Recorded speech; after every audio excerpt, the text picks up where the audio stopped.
pedir para os irmãos abrirem a palavra de Deus em Lucas, no capítulo 15. É um texto bem conhecido. Eu vou ler a partir do versículo 11. Uma parábola extremamente conhecida. Na verdade, meus irmãos, fica até uma disputa aí para saber qual a parábola mais conhecida da Bíblia, se é a parábola do semeador ou se é a do filho pródigo. Porque já inspiraram música, filme, série, desenho e todo tipo de coisa, e muitas palavras vieram delas, são duas parábolas maravilhosas. Essa parábola é muito especial. É especial também o momento em que ela foi dita, porque os fariseus chegaram e encontraram Jesus no meio do povo, dos pecadores, e eles acusaram Jesus. Eles falaram assim: este recebe pecadores e come com eles. Está lá no inicinho do capítulo 15, os 2 primeiros versículos. E engraçado que eles levaram isso assim como uma acusação contra Jesus, mas na verdade é como se fosse um grande talento para quem trabalha para o reino de Deus, receber pecadores e comer com eles. E quando Jesus ouve isso, ele começa uma série seguida de 3 parábolas, falando sobre receber perdidos, procurar perdidos, buscar os perdidos, reencontrar com os perdidos. Primeiro ele fala a parábola das 100 ovelhas, depois das dracmas, e ele gasta muito mais tempo falando essa parábola, que é bastante completa. Eu vou começar a ler agora no versículo 11. Diz assim: continuou, certo homem tinha 2 filhos, o mais moço deles disse ao pai: Pai, dá-me a minha parte dos bens que me cabe. E lhes repartiu os haveres. Passado não muitos dias, o filho mais moço, ajuntando tudo que era seu, partiu para uma terra distante e lá dissipou todos os seus bens, vivendo dissolutamente. Depois de consumir tudo que tinha, sobreveio àquele país uma grande fome, e ele começou a passar necessidade. Então foi e se agregou a um dos cidadãos daquela terra, e este o mandou para os seus campos guardar os porcos. Ali desejava ele fartar-se das alfarrobas que os porcos comiam, mas ninguém lhe dava nada. Então, caindo em si, disse: quantos trabalhadores de meu pai têm pão com fartura, e aqui eu morro de fome? Levantar-me-ei, irei ter com meu pai, e lhe direi: Pai, pequei contra o céu e diante de ti, já não sou digno de ser chamado teu filho. Trata-me como um dos teus trabalhadores. E levantando-se foi para o seu pai. Vinha ele ainda longe, quando seu pai o avistou, e comovido, correu, o abraçou e beijou. E o filho lhe disse: Pai, pequei contra o céu e diante de ti, já não sou digno de ser chamado teu filho. O pai, porém, disse aos seus servos: Trazei depressa a melhor roupa, vestiu, põe um anel do dedo, sandália nos pés. Trazei também um novilho cevado, matai-o, comamos e regozijamos, porque este meu filho estava morto e reviveu, estava perdido e foi achado. E começaram o júbilo. Ora, o filho mais velho estivera no campo, e quando voltara, aproximar-se da casa, ouviu a música e as danças. Chamou um dos criados e perguntou o que era aquilo, e ele informou: veio o teu irmão e o teu pai mandou matar o novilho cevado, porque o recuperou com saúde. E lhe indignou, não queria entrar. Saindo, porém, o pai procurava conciliá-lo, mas ele respondeu ao seu pai: há quantos anos que te sirvo sem jamais transgredir uma ordem tua, e nunca me deste um cabrito sequer para alegar-me com meus amigos? Vindo, porém, este teu filho, que desperdiçou os teus bens com meretrizes, tu mandaste matar para ele um novilho cevado. Então lhe respondeu o pai: meu filho, tu sempre estás comigo, tudo o que é meu é teu. Entretanto, era preciso que nos regozijássemos e nos alegrássemos, porque o teu irmão que estava morto reviveu, estava perdido e foi encontrado. Amém. Amém. Em 9 versículos ele fala as outras 2 parábolas, que são também maravilhosas. E essa são 21 versículos. É um pouco grande o texto, até peço desculpa para os irmãos, mas É um texto maravilhoso. E essa parábola tão grandiosa, atemporal, porque ela é tão atual quanto no dia quando foi contada por Jesus. Ela tem apenas 3 personagens principais.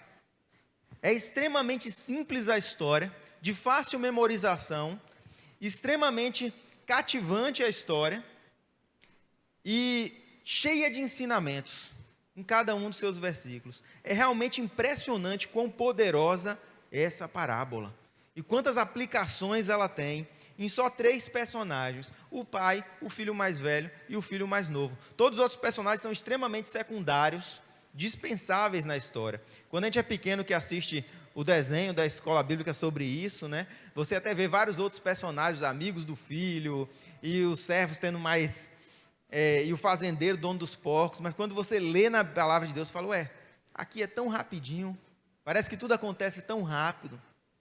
Mas eu queria adentrar um pouco sobre isso.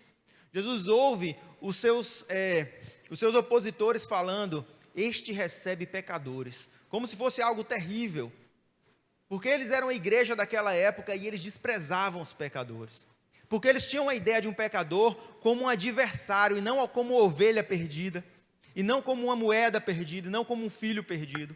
Então Jesus fala dos pecadores como essas 3 coisas. No primeiro conto, quando ele fala das ovelhas, ele diz que tinha 100 ovelhas e que perdeu uma ovelha. E ele fala que o pastor deixa 100 ovelhas e sai atrás da uma ovelha que perdeu. E ele busca até encontrá-la nos desertos, nos campos, nas montanhas, nas florestas. E quando encontra a ovelha, ele coloca ela nos seus ombros e a leva de volta. E na história da dracma, fala que a mulher tinha 10 dracmas e perde uma. Ora, quem tem 100 e perde um, perdeu 1%. Tem uma dorzinha. Quando o pastor é amoroso, ele vai atrás daquele 1%. Quem tinha 10 e perdeu 1, perdeu 10%, já dói mais. Já parece uma perda maior.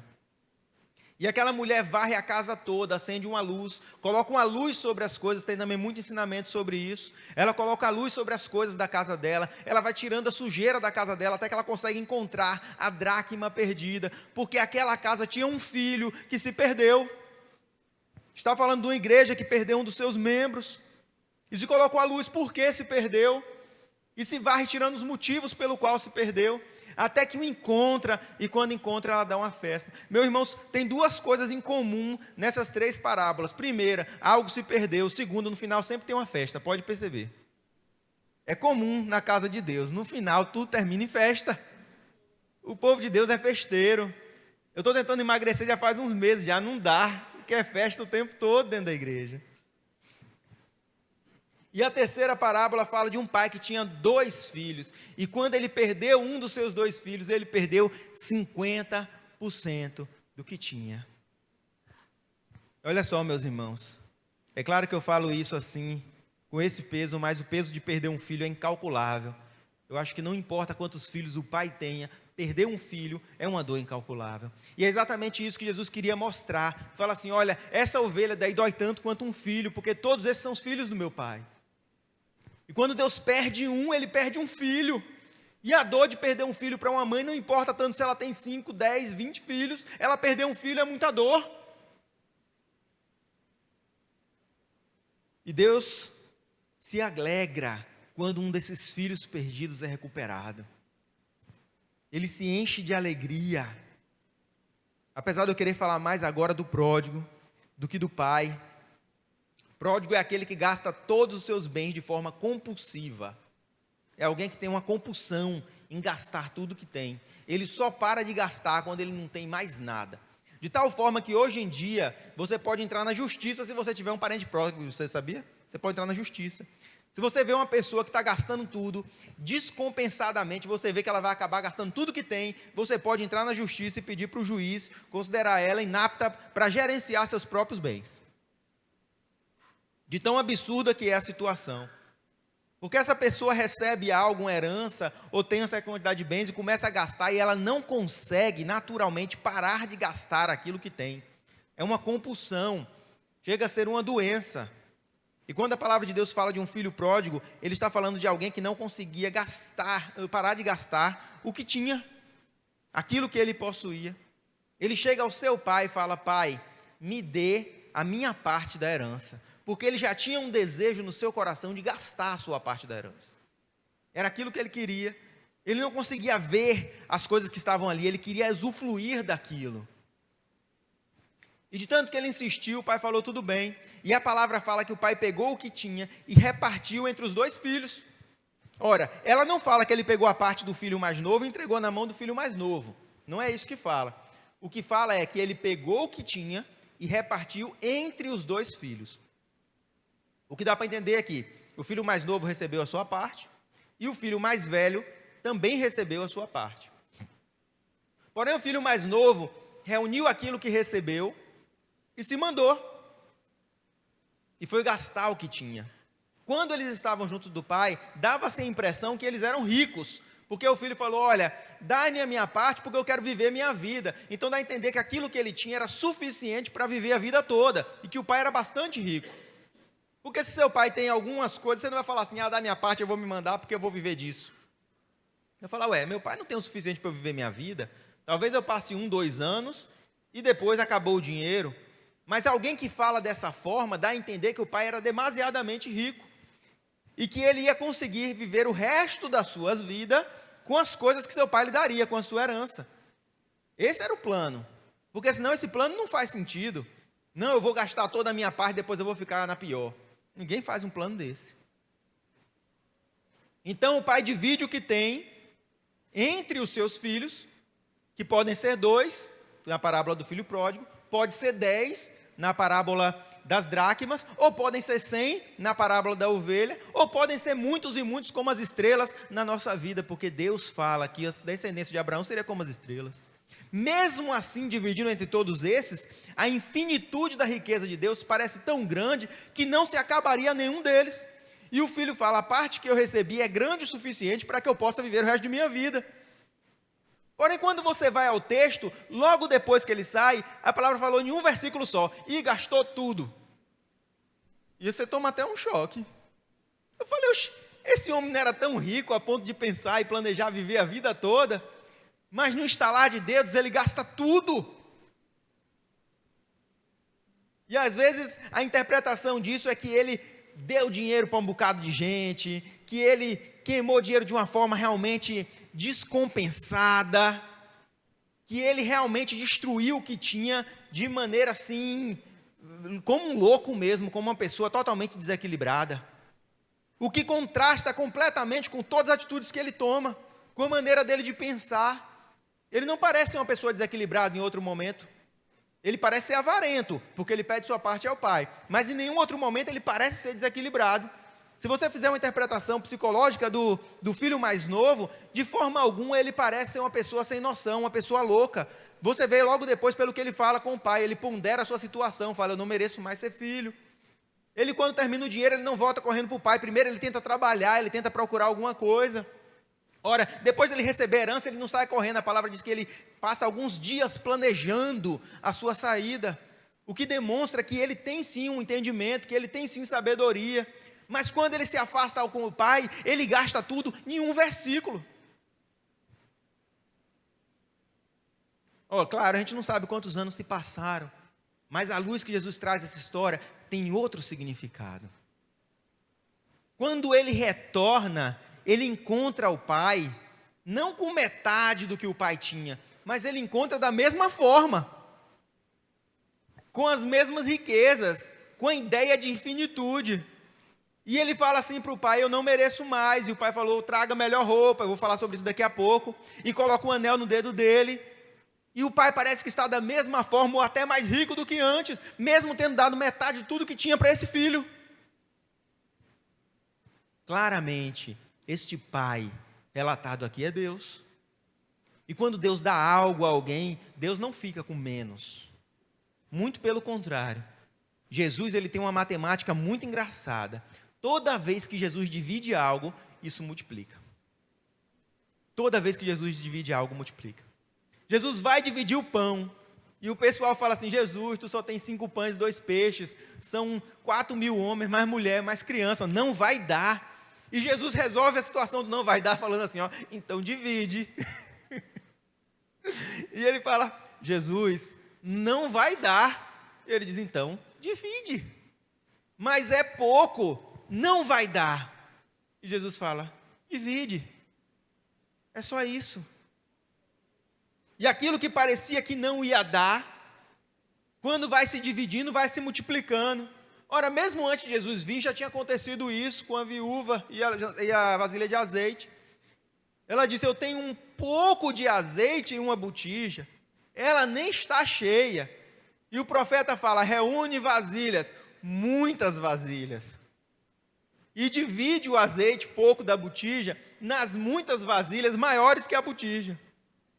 Isso não faz sentido matematicamente. Mas quando ela divide o azeite, as vasilhas vão se enchendo, vão se enchendo, vão se enchendo, vão se enchendo, e o azeite que estava da botija não acabou. Não, ele acaba. Mas quando ele acaba, quando todas as vasilhas que ela reuniu se encheram. Olha que coisa maravilhosa. O azeite só acaba quando o propósito de Deus termina. Só neste momento. Até este ponto, dividir é multiplicar.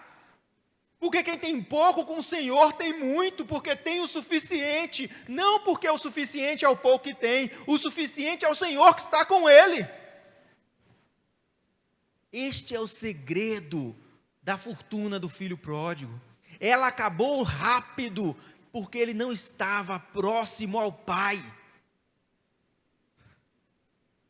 E quando ele volta ao Pai, o Pai continua rico e continua cheio de riquezas e bens para dar para ele. Porque o que o Pai tem é infinito, as suas bênçãos se renovam a cada manhã. Mas longe do Pai, todas as bênçãos não significam nada e acabam rapidamente. Ora, e aquilo tudo que ele tinha, sumiu, desapareceu. Os pensamentos e a visão desse filho, e do outro também, são interessantes. A visão da família que ele tem é, a minha família serve para me abençoar. A minha família serve para me dar. Ele era como o filho da sanguessuga, dá e dá. E ele queria isso de Deus. Ele queria isso do seu pai. Ei, me dê o que é meu. Me dê as bênçãos prometidas. A primeira pergunta que eu tenho para vocês, meu irmão, é: qual o esforço que ele fez para ter o direito de ser filho? Quem é que pode imaginar qual o esforço que ele fez para ter o direito de ser filho? Qual o esforço que ele dispendiou para ter direito dessa herança? Nenhum.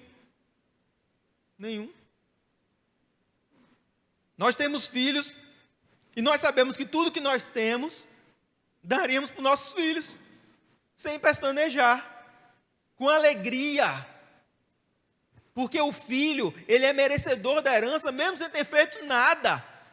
Isso é uma coisa inexplicável, porque alguém abre mão do que tem a dar a outra pessoa assim, sem cobrar nada em troca. Tenta ver se alguém daria algo para outra pessoa sem nada em troca, de jeito nenhum. Mas uma pessoa sã de mente, de coração, ela está disposta a abrir mão e dar coisas boas a seus filhos. A própria palavra tem, vocês que são maus, dão coisas boas a seus filhos. Às vezes o pai se sacrifica, deixa de comprar algo para ele, para fazer uma coisinha para o filho. Não, está chegando o aniversário do meu filho, eu não vou nem comprar isso aqui que eu queria, vou fazer um aniversário melhorzinho para ele. Não, meu filho conseguiu aqui se formar, conseguiu tal coisa, eu vou fazer um esforço, vou dar um presente para ele. E o pai abre mão, às vezes, de coisas dele mesmo, para dar algo para o seu filho. Só temos que tomar cuidado para também não exagerar e mimar demais o menino. Mas, é claro que todo pai se alegra em dar para o seu filho, mesmo sabendo que ele não fez nada para merecer essa herança. Essa é a primeira definição de graça. Porque não é um favor merecido, é algo dado, sem o merecimento. Ser filho é bom demais. Ser pai dá mais trabalho, mas ser filho é bom demais. Filho só recebe, não tem que se preocupar com nada. Estava ontem no aniversário de Israelzinho, você não viu o que é que o palhaço falou? Olha, vamos desejar saúde, não sei o que lá, porque os restos do pai corre atrás. É assim. O filho não tem obrigação para com o pai que tem obrigação para com o filho. É claro, Um dos mandamentos é honrar o pai, claro. Então, ele não fez algo para merecer isso. E eu pergunto para vocês, o que ele poderia fazer para deixar de ser filho? Não tem como, meus irmãos.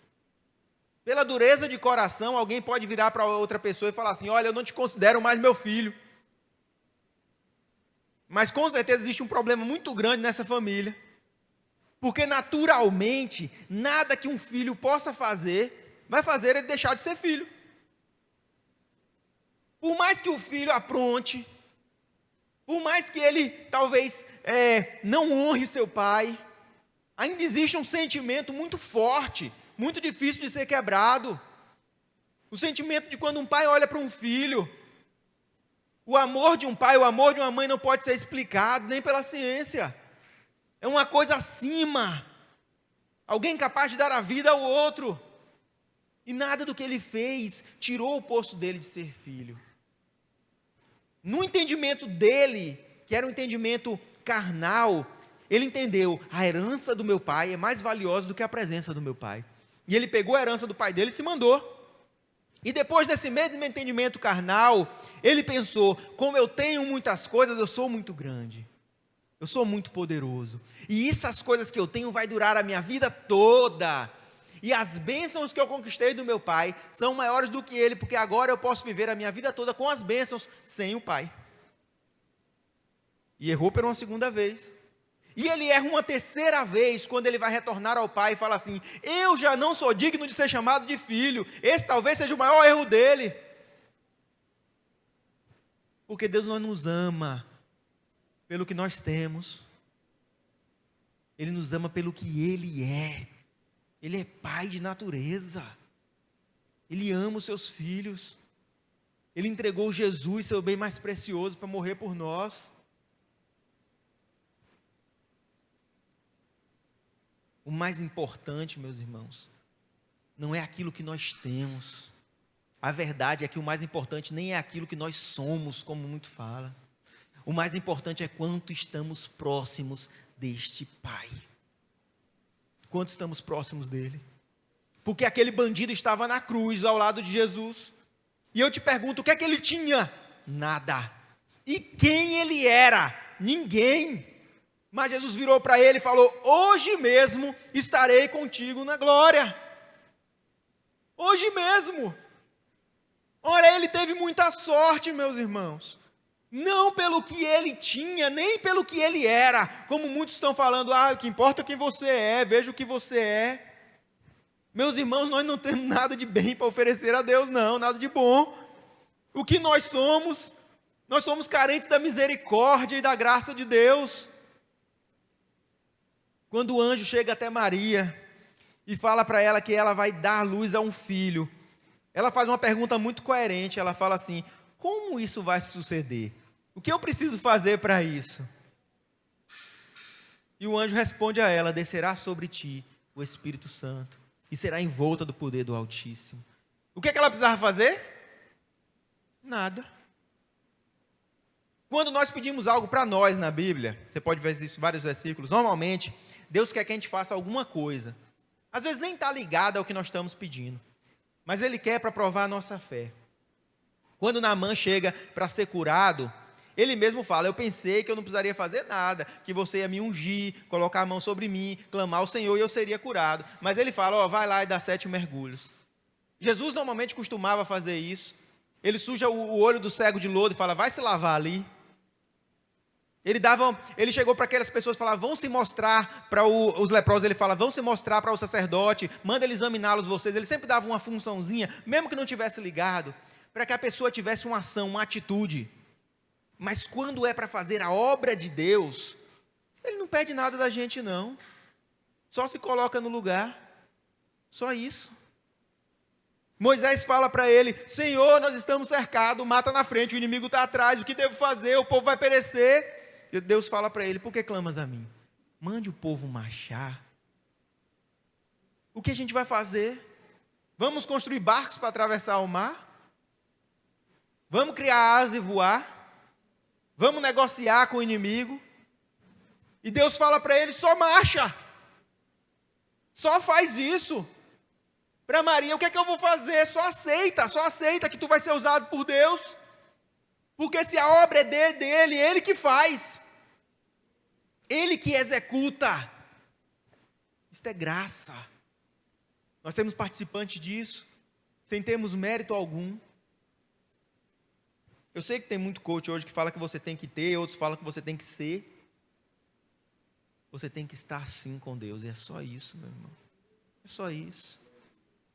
Porque talvez o mais miserável dos homens esteja lá no céu, porque ele se encontrou com Cristo.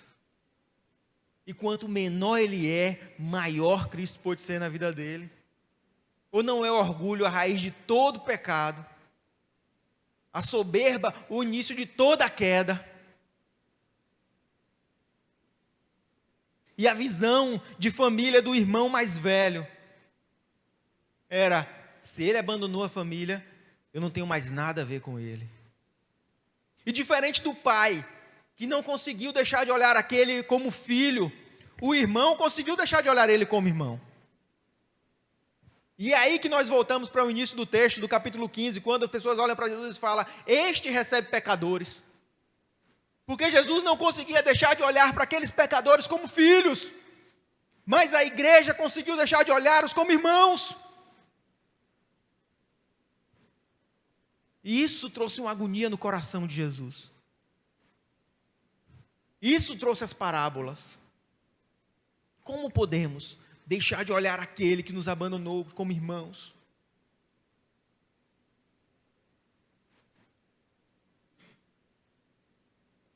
Isso tem um pouco a ver com a herança. E aí o pai sai da casa para encontrar com o filho mais velho e fala assim: filho, por que não está em festa, já que o teu irmão voltou? E ele diz: ele gastou toda a tua herança com prostitutas, com festas, e tu recebeu de volta com outra festa. Mas eu que estou aqui o tempo todo, não ganho nada.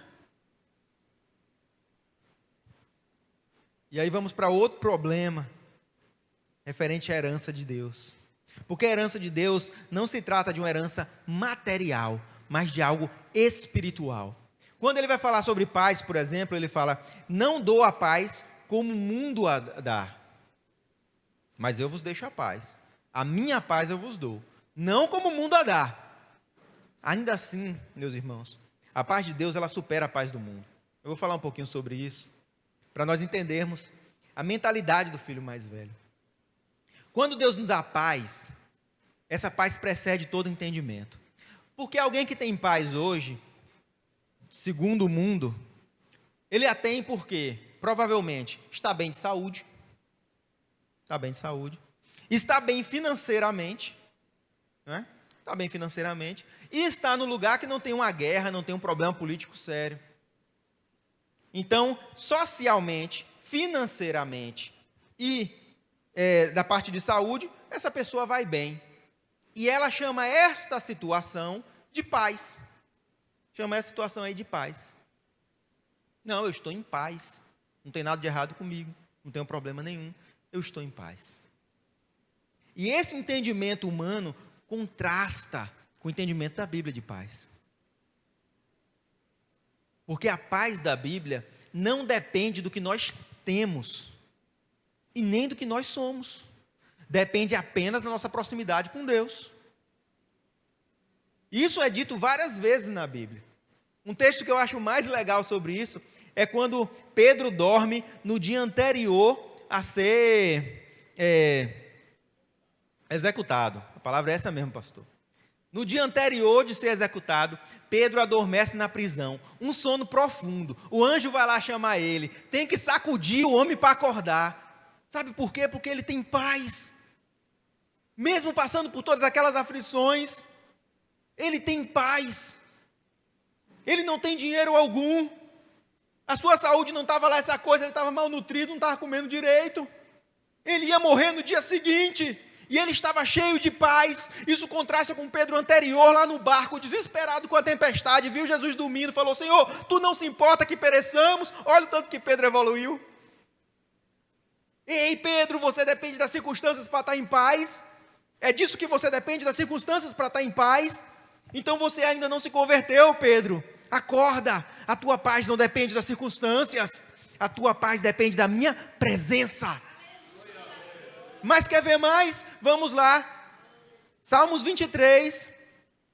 A ovelha vai ser levada pelo pastor até o campo e tem que passar por um lugar. Olha que nome bonito no lugar. O vale da sombra da morte. Como é possível ter paz atravessando um lugar que chama Vale da Sombra da Morte? Você já pensou? Se eu te convido, vamos ali no lugar, meu irmão. Então aonde, Tiago? Vamos ali no lugar massa chamado Vale da Sombra da Morte. Tu vai falar, sai daí, eu vou nada. Não vou. Mas sabe de uma, o pastor está passando por lá com as ovelhas. E é nesse momento que a ovelha se perde. Porque ela olha onde o pastor vai passar e fala, eu não vou entrar aí não. Deixa o pastor passar sozinho. E aí ela foge do rebanho, se afasta do rebanho, com medo de passar onde o pastor estava guiando ela, porque aquele lugar era tenebroso, chamava Vale da Sombra da Morte. E a ovelha se perde. E agora ela é uma ovelha perdida. Mas a ovelha que é fiel falou, mesmo que eu passe pelo vale da sombra da morte, não temerei mal algum. Por quê? Porque tu estás comigo. Olha a paz da ovelha. Olha a paz da ovelha. Não é pelo lugar onde ela estava, mas é por quem estava com ela. Meu irmão, quem quer ser jogado numa fornalha ardente? Quem quer ser jogado numa fornalha ardente? Ninguém. Ninguém quer ser jogado numa fornalha ardente. Mas quando o rei pega Sadraque, Mesaque e Abidnego, fala, eu vou jogar vocês na fornalha ardente, e amarra eles, e lança eles na fornalha, e você pode falar, talvez aquele fogo se converteu, era aquele mesmo da sarça que não consumia. Mentira, os homens que foram lançar eles morreram pelo calor do fogo. Mas quando eles caíram no fogo, as suas roupas não queimaram, a sua pele não derreteu, não dissolveu com calor. Apenas as cordas que os amarravam foram destruídas com fogo. Por quê? Porque o fogo era convertido? Não. É porque a lenha que estava debaixo daquele fogo foi ungida? Não. O fogo continuava matador, impiedoso. A lenha continuava alimentando o fogo. Ai daqueles que alimentam fogo. Mas estava ali um quarto homem. Ah, meu Deus. E quem não pode ser jogado na fornalha também não tem experiência de encontrar Jesus lá dentro. Porque tem muita gente que quer a vitória, mas não quer a luta. E só quem é jogado na fornalha que encontrou Jesus lá dentro. O quarto homem da fornalha estava presente, e a sua presença transformou algo mortal em grande bênção. Como eu disse, a herança está em estar próximo do Pai. A prosperidade está em estar próximo do Pai. E o filho mais velho não conseguia entender isso. Mesmo estando próximo ao Pai o tempo todo, ele falava, no final receberei a minha bênção. Eu estou aqui o tempo todo contigo, Pai. E tu não me deu nada, mas eu estou aqui, sabe por quê? Porque no final, no porvir, eu sei que vou receber um grande galardão. E o pai fala, ô iludido, tudo que eu tenho é teu. Tudo que eu tenho é teu. Tudo. O que te falta, o que tu precisa. O que Deus te negaria? Aquele que não negou o próprio filho, por amor. O que ele te negaria? Mas ele acha injusto, ele fala assim, não, ele já recebeu herança, ele jogou tudo fora. E tu vai receber o pecador, tu vai recebê-lo de braços abertos, vai fingir que ele não fez o que fez. É o mesmo sentimento que a gente tem quando lê a parábola dos trabalhadores da vinha, que um começou de manhã cedo e acordou de ganhar 1 dinário, o outro chegou de tardinha e acordou de ganhar 1 dinário também. E quando foi pagar, e o dono da vinha pagou o mesmo valor, aquele que começou de manhã cedo falou assim, que injustiça, eu trabalhei o dia inteiro e ganhei 1 dinário, e aquele chegou no final do dia, trabalhou só um pouquinho e ganhou o mesmo dinário, que injustiça! E o dono da vinha falou assim: o que foi que eu acordei contigo? Qual foi o nosso acordo? Qual é teu acordo com Deus? Porque não é possível que eu cumpra a minha parte do acordo e mesmo assim tu me chame de injusto. É o que Deus estava falando para ele. E tu, quando chegou aqui para trabalhar, a gente não acordou que eu ia te pagar 1 dinário? E eu não estou te pagando esse dinário que tu acordou comigo? E tu agora me chama de injusto? Sendo que eu estou fazendo a minha parte do contrato contigo? Mas ele fala: ah não, mas com o outro ali, ó. E esse é um problema que nós temos. O outro ali. Meus irmãos, um dos segredos da gente ser feliz é olhar para o que a gente ganha e nunca olhar para o que o outro está ganhando. Eu aprendi isso nos negócios. Você não pode olhar para o que os outros estão ganhando. Senão a infelicidade vem e bate forte. Não importa o que os outros estão ganhando. Tem gente que está ganhando mais, tem gente que está ganhando menos que você. Não olha para a tua parte, para a tua aliança, para o teu propósito. Assim são também nas coisas espirituais. Olha para o teu ministério, olha para o que Deus tem contigo, olha para o que Ele planejou na tua vida. E quando nós olhamos para isso, chegamos na parte mais importante, aquilo que acontece lá no início. Ele destrói a sua herança espiritual. Mas o irmão mais velho não consegue ver o dano que isso causa na vida do outro.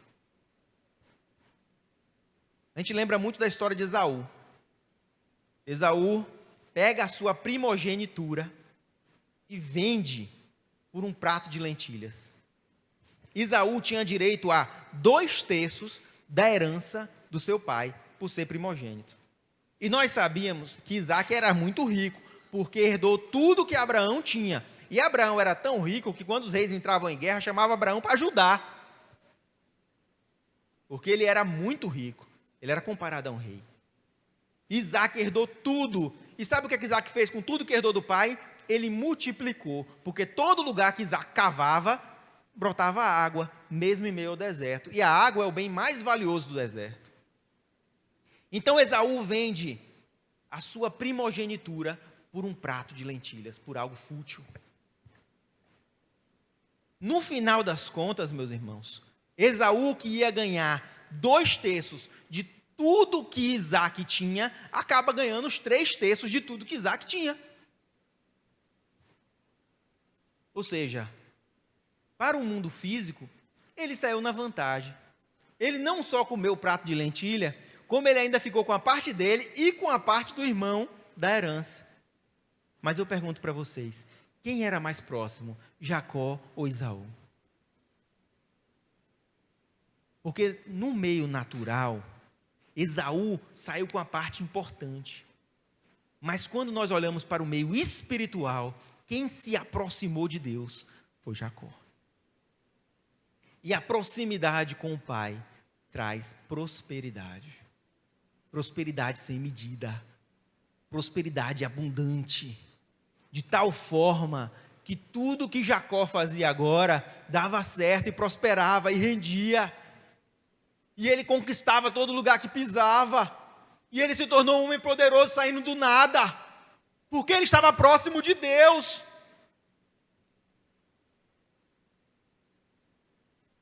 E o filho mais novo sai de perto do pai. E ele vê tudo que ele conquistou ser destruído. Ele vê tudo que ele conquistou sumir, desaparecer na frente dele. Não se trata de riquezas materiais. Não se trata apenas de saúde, mas a sua paz se foi. Ela foi embora. A sua autoestima se foi destruída. A sua tranquilidade, a sua paz de espírito se foi. Veio depressão, veio angústia, veio amargura, coisas que ele não tinha no meio junto com o pai. Ele falou: olha, aqueles que servem ao meu pai são felizes, eu não sou feliz. Eu desejo aquilo que os porcos têm. Porque a parábola não fala sobre coisas materiais, mas sobre coisas espirituais. O meu espiritual está destruído e é por isso que aquilo que ele achou que duraria a vida toda, tão rápido se foi. Mesmo quando um homem inteligente, um homem bem instruído, longe do Pai, as coisas apodreciam. Longe do Pai, tudo é destruído. Meus irmãos, sabe por que nós envelhecemos hoje? Sabe por que nós envelhecemos? Porque nós somos separados de Deus no Éden. O homem nem foi feito para envelhecer. Mas quando nos separamos de Deus, nós começamos a envelhecer. Adão viveu milênios, talvez, lá no paraíso, não envelheceu um dia sequer, porque ele estava próximo de Deus. E quando o pecado separou de Deus, pronto, ladeira abaixo. Veio doenças, veio problema. A gente hoje fica míope careca porque se afastamos de Deus. Porque essas coisas não eram para acontecer. Dor na coluna, oxe, que era isso? O trabalho já existia, mas de forma alguma o trabalho veio para destruir o homem, para aprisionar ele. Deus trabalhava, mas para Deus o trabalho é prazeroso e assim devia ser. Porque eu digo para vocês, meu irmão, eu gosto muito de trabalhar. Trabalhar é bom, trabalhar é muito bom. Ruim é ter que trabalhar. Isso que é a parte ruim do negócio. A obrigação, a coisa forçada. Porque tem muitas pessoas que trabalham com prazer e tem vontade de fazer aquilo. O negócio é até mais bem feito quando a gente faz com prazer. Trabalha com o que gosta, sem aquela pressão nas costas. Mas tudo isso veio através da separação. E agora ele se lembra de como era com o pai. Ele passa por todas essas coisas. E quando chega até o pai, ele chega imundo, sujo, amargurado, doído daquilo que passou, da separação que teve com o pai. E o pai ele recebe de braços abertos. E agora olha o entendimento que ele tem. Pai, eu não tenho, e eu não sou, e por isso eu não valho. Me deixe ser um dos seus servos. Me deixe ser quem varre à frente da casa. Quem serve o vinho. Senhor, me deixe ser o menor lá no céu. Só garante a minha salvação. Eu não me importo se eu tiver que varrer a rua de ouro. Não tem problema não. Está de bom tamanho. Eu só não quero ir para o inferno. Eu só não quero ficar longe de Ti. Porque quando eu me afastei de Ti, todas as bênçãos se tornaram amargura. As coisas mais gostosas se tornaram como véu na minha boca. E aquela alegria que eu tinha, eu não tenho mais. Eu pensei que eu conseguiria administrar e que as coisas preciosas estavam naquilo que eu ganhei junto de Ti. Mas agora eu entendo que a preciosidade, as coisas boas, está naquele que deu as bênçãos, o abençoador. Perto quero estar de Ti. Nem que seja como um servo, como um pequenininho. Não tem problema. Eu só não quero estar longe novamente. Porque é terrível estar separado de Deus para aquele que já conheceu o que é estar próximo dele. A Alessandra gosta muito da música, fala, quem já pisou no Santo dos Santos, em outro lugar, não sabe viver. Quem já sentiu o Espírito Santo dentro dele, não consegue mais se afastar e sentir o vazio no seu coração. Quem é filho, não quer mais a distância do Pai. E mesmo enganado por um tempo, ludibriado pelas coisas que o mundo poderia oferecer a ele, agora ele cai na real e reconhece. E ele fala, Pai, eu nem quero mais o mérito, os tesouros, a honra. Tudo que eu quero é estar perto de Ti. E esse entendimento, meus irmãos, é demasiado valioso. Porque o que ele queria agora não era uma mansão no céu, não era uma coroa de ouro.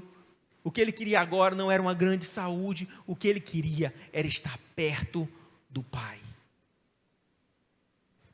E como é que o Pai o recebe? Traz a melhor roupa. Traz sandálias para os seus pés. Traz um anel para o seu dedo. Porque aquele que se perdeu, eu o encontrei. Jesus estava lá, encontrando os perdidos, sentado no meio daqueles homens, assassinos, adúlteros, prostitutos. E aqueles que deveriam ser chamados de igreja, chegaram até ele e falaram, olha ele recebe pecadores e come com eles. Nós temos recebido pecadores? Ou nós somos como o irmão mais velho, que falam os teus pecados, fazem com que você não mereça estar aqui neste lugar? nós podemos ser chamados de pequenos cristos. Às vezes eu fico pensando, nós temos alguma condição de levarmos o nome deste homem, deste Deus, que consegue abraçar aquele que lhe pisou. Este homem é maravilhoso. Nós não merecíamos tal graça, mas também aquele que é filho não merece a sua herança, ele só recebe porque é filho. Eu queria que você colocasse de pé.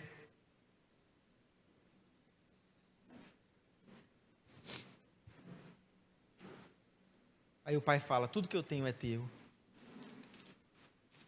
Mas tu acha que eu te quero como um trabalhador. É tão bom quando o filho está ajudando ali o pai, né? Estão construindo algo junto. E aquilo ali que o outro tirou, não diminuiu o reino de Deus. Você pode perceber, aquela herança que ele levou com ele, não diminuiu em nada o reino de Deus. E tudo estava à disposição do filho mais velho. Todas as coisas estavam à disposição. E ele fala assim, Senhor, tu nunca matou um cabritinho para mim. Tu nunca matou um cabritinho. Porque às vezes nós nos colocamos como servos de Deus, e sim, o somos servos de Deus. Mas o maior mérito de Jesus foi nos elevar de servos para filhos. Que coisa maravilhosa, meus irmãos. Quantos direitos um filho tem? Está errado pegar a herança que Deus nos deu e a gastar, deliberadamente. Mas também está errado não receber aquilo que Deus tem para nos dar. Deus tem algo espiritual para te dar. Nós temos talentos e dons para receber. E às vezes nós não estamos recebendo. Estamos querendo guardar tudo lá para a glória. Mas tem coisas que Deus tem que te entregar agora. Porque agora é hora de você usufruir disso.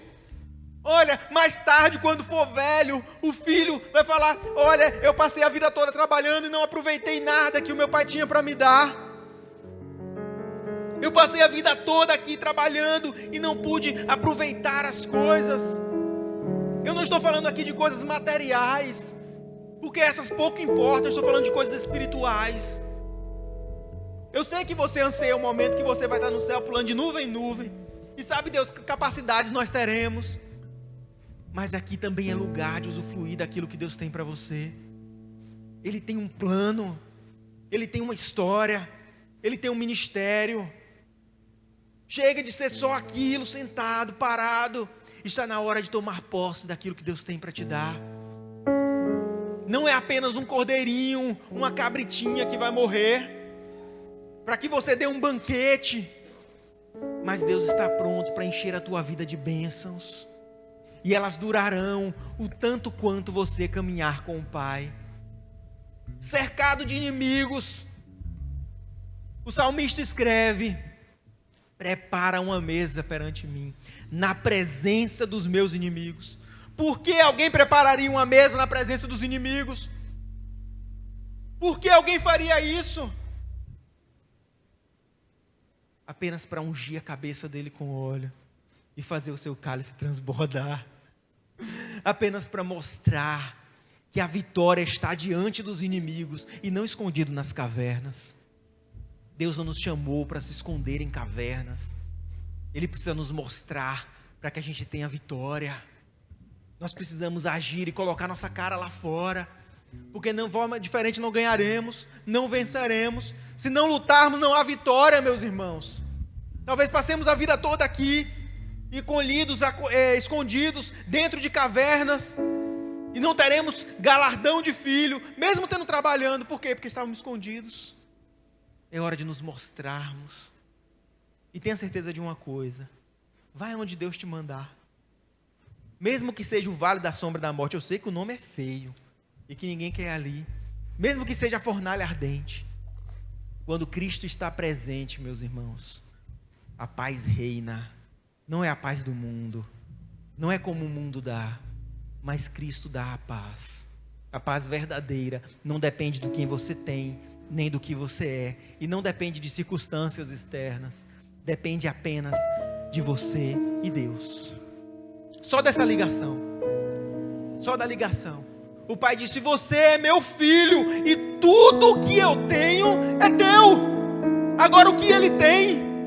Todo ouro, toda prata, todo entendimento, todas as bênçãos, toda a vida, toda a luz, toda a vitória, todas as chaves é teu.